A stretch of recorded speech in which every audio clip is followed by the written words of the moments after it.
we're at the beginning of the beginning, okay? For all of us that lived through 2000, this was 4 years of sheer hell and a grind. Now we have $30 trillion that we have to work through the economy, a recession we have to overcome, a war we need to end, and people all of a sudden assume that 2 or 3 rate hikes and 5 or 6 months of headlines are enough. It's going to take 3 years probably of the slow, meticulous, running off of money, not reintroducing new money. That may mean the bottom doesn't happen for another 18 months. So I think we're in for a lot of choppy market action. I don't understand why anybody would give up their liquidity in this moment right now. Why would you? Why would I give up $100 million of cash in my bank account? I would not do that right now.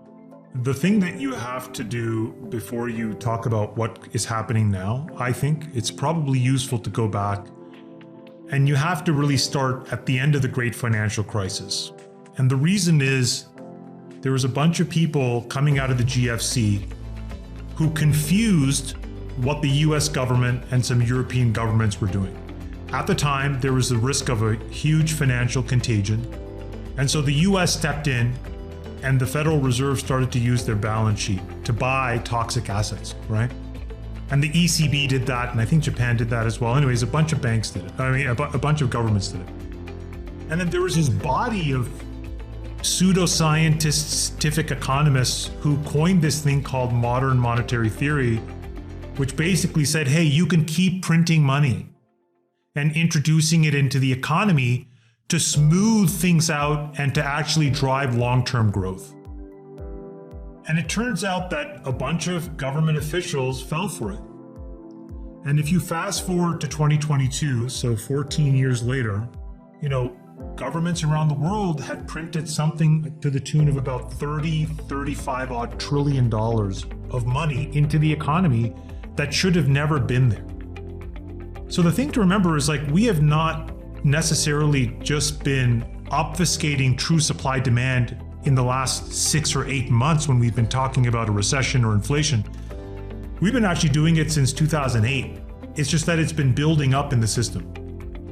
So one of the things that we have to realize is that all of that money somehow needs to get destroyed in some way, shape, or form if the true economic equilibrium is meant to be found.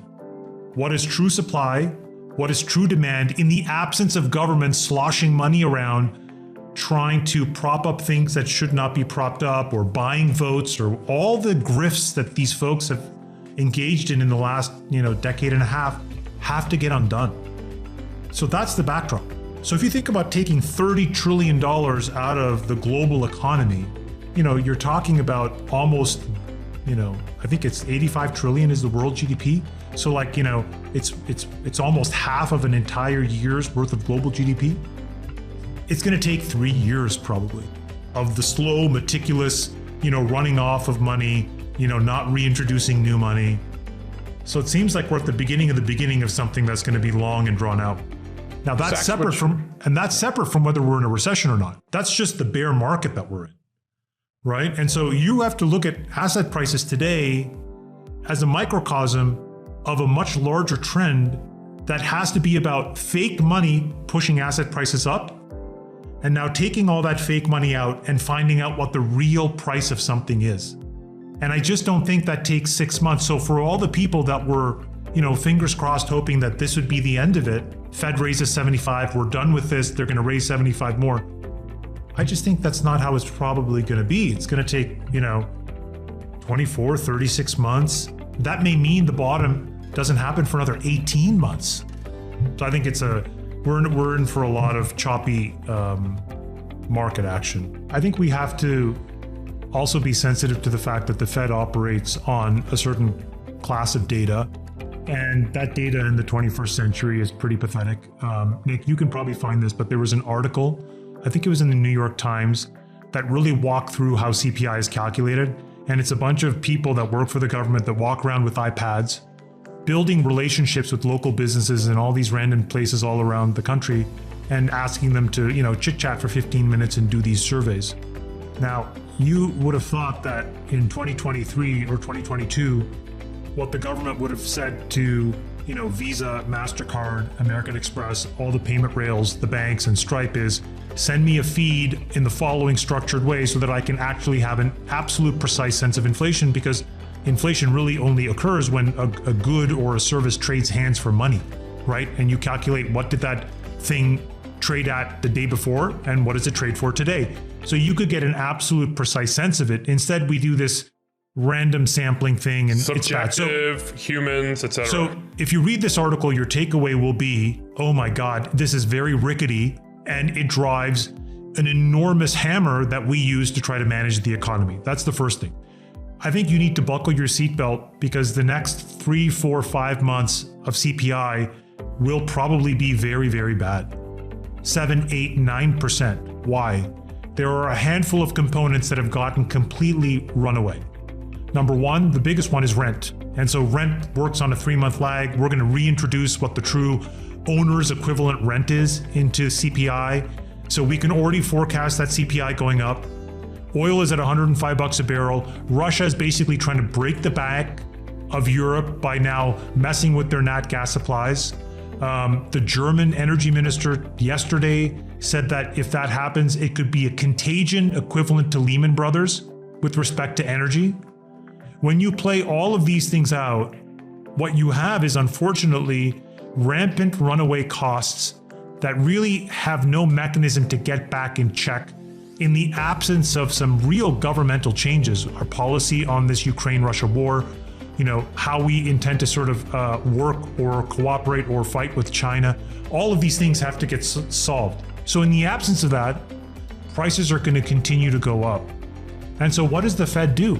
How does it throw away what little credibility it has left when there's 8 and 9% inflation prints and saying, we think we're done for right now? You can't do that. So they will overcorrect, because there's just going to be so much pressure for them to act. All roads, I think, lead to lower equity prices. And I think what David said astutely is, we've seen the first wave, but now it has to touch all these other areas. For example, we have gotten totally drunk on debt as a country. One of the most obvious places where we've been serving alcohol far too late into the night is in the financing of all these private equity leverage buyouts. Yeah, right? Leverage is dangerous. These are sketchy companies that are sort of like, teetering on insolvency at times, where private equity comes in, levers up the balance sheet with debt. They price it right to the edge of what's legally allowed or what's financeable, and then they go do it. But that's all assuming the economy continues to grow. And so if all of a sudden you have some recessionary forces or prices go up and earnings don't, you'll have, a contagion in the debt markets. You could have a contagion in the commodity market. So we're dealing with some really tough boundary conditions. I mean, real estate. Most Americans have most of their net worth tied up in real estate. Yeah. And if we see a 30% correction in real estate, it could be a real problem, particularly with rising interest rates, inability to refinance. We're at the beginning of something that just fundamentally has to take some amount of time to work its way through the system. And so I don't understand why anybody would give up their liquidity in this moment right now.